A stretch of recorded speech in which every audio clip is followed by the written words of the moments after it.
Hi, and welcome back to Reflect Forward. I'm your host, Carrie Siggins, and I'm so glad you are here today. This is an Advice from a CEO episode, and I want to talk about persuasion. So, the ability to persuade is something that we all need to have as leaders, and some of us are better at it than others. And it's a really important skill for you to learn, right? We need people to buy into the vision, buy into changes that we're making, see the bigger picture. And we can only do that when we have good persuasion skills. My persuasion skills have been tested greatly over the last few weeks. I am negotiating an acquisition, and it is a lot of back and forth as we're trying to figure out how is this all going to work. And I've gotten cold feet, and the selling company has gotten cold feet, and I've had to really practice that ability to bring people along, to make sure that they feel heard, to see the vision, to buy into it. So then they can get comfortable with the decision. And I have to do that with my team and myself too. So as I've been going through this process, and I've been thinking a lot about the power of persuasion and how to do it in a way that is healthy and good and makes people feel good throughout the process rather than feeling like they were manipulated or forced to make a decision. So, here are my tips on how to be more persuasive. First, use positive language. This is just my tip in life for everything. If you can switch negative language to positive language, it brings people in, right? It includes people instead of saying, well, I don't want to do this, or this is not what we're going to do. Paint the picture of, here's what we can achieve together. And when we do all of these things, this is the good that will come from it. So it's a subtle but really important trick is to use positive language. People are going to be much more persuaded when you bring them along rather than scare them, at least in my opinion. Some people are persuaded out of fear, but that feels like manipulation. So I tend to just always try to use positive language. Two, I always make sure I know what I'm talking about. This is really important. If you want people to buy into your idea or your vision or the change that you're trying to create, you need to understand it fully so that you can explain the why.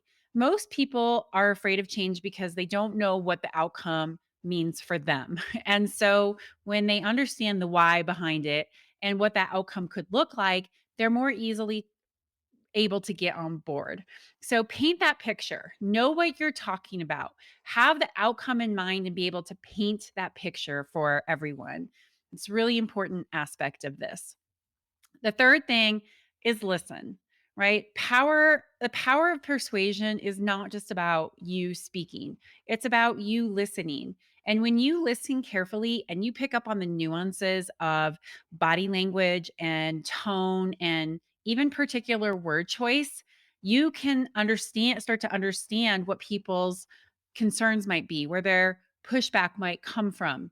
And then you can address that when you are responding to them. So I listen carefully. I watch body language. I try to pick up on those nuances and really hear what they have to say so that I can better position myself to address the concerns that they might have. And not in a way to, dismiss those concerns, right? People don't want to hear that. They want to feel acknowledged. Like, okay, I hear what you're saying and I understand that. And here's what I would say to that to help you get more comfortable. That's how I would approach it with listening. The fourth thing is, and this is another one of my favorites, is just ask questions. It goes hand in hand with listening.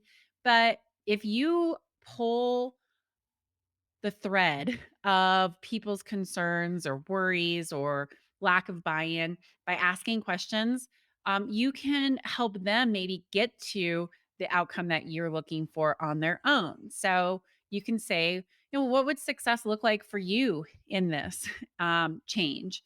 Or what do you think would make this a better option? And asking their opinion and getting them to get into dialogue about what's happening makes it so much easier to help get them to the outcome that you're looking for. And finally, the last thing is that you need to be willing to compromise. No one wants to have something that is shoved down their throat and have to accept it without potentially give and take.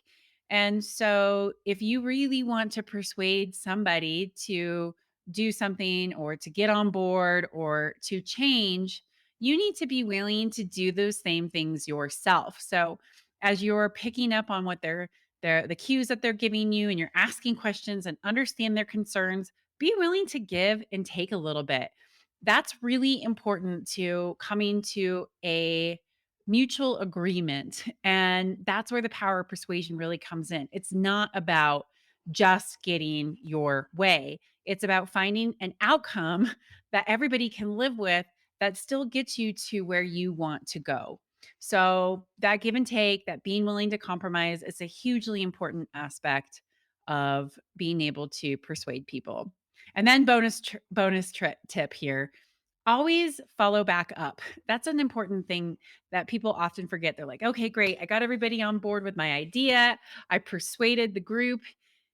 But then people go home and they think a little bit about it and they're like, "Oh, I didn't ask this question and I should have said this." And if you don't give them the opportunity, people might undermine what they agreed to. So, follow back up with people and just be like, "Hey, just wanted to make sure that you didn't have any additional questions that I could answer about this. I really want to make sure that you feel good about this decision. So, let's just talk about it if there's anything else that comes up." So, I think that's a really important way to make people feel like they're part of the change, part of the solution, and not just like, okay, great, I got them to agree, and now I'm moving on. That definitely can cause people to undermine your decisions, or say, oh, maybe I'm not as on board as I fully thought I was because I have these concerns that haven't been addressed. So those are my tips to help use the power of persuasion for good. Never manipulate. That is the worst thing that you can do. It erodes trust, and yes, you might get your way, and it might even be a successful outcome.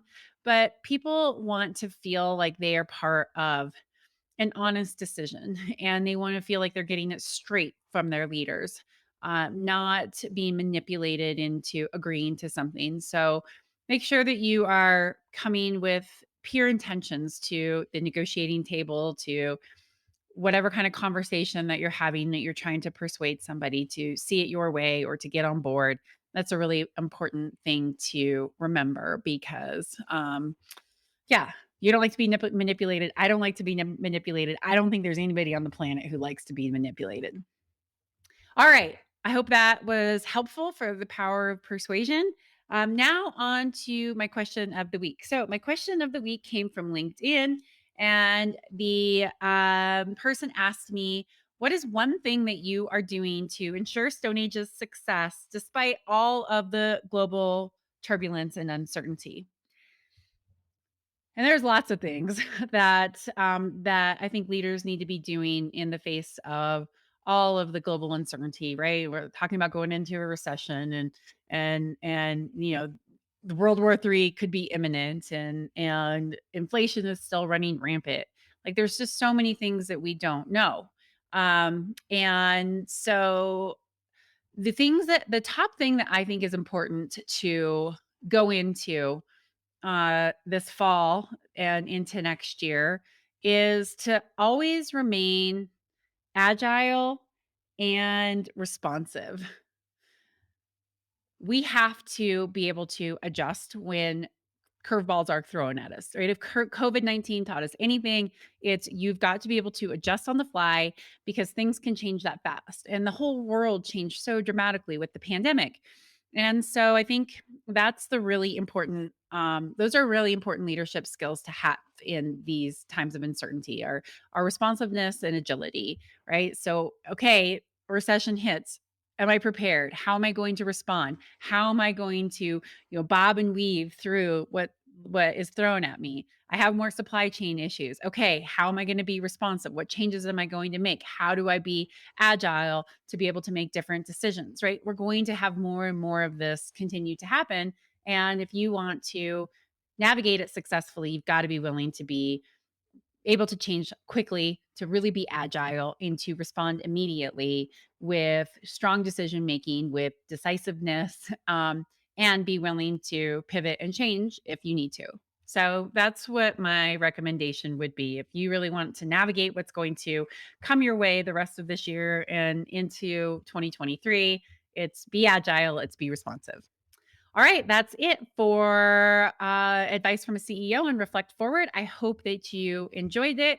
If you like this show, please write a review, rate it, share it, subscribe to it. If you're watching this on my YouTube channel, thank you. Please subscribe. I really appreciate all of your feedback and your questions, and your engagement helps with all the algorithms. Thanks so much. Have a great day.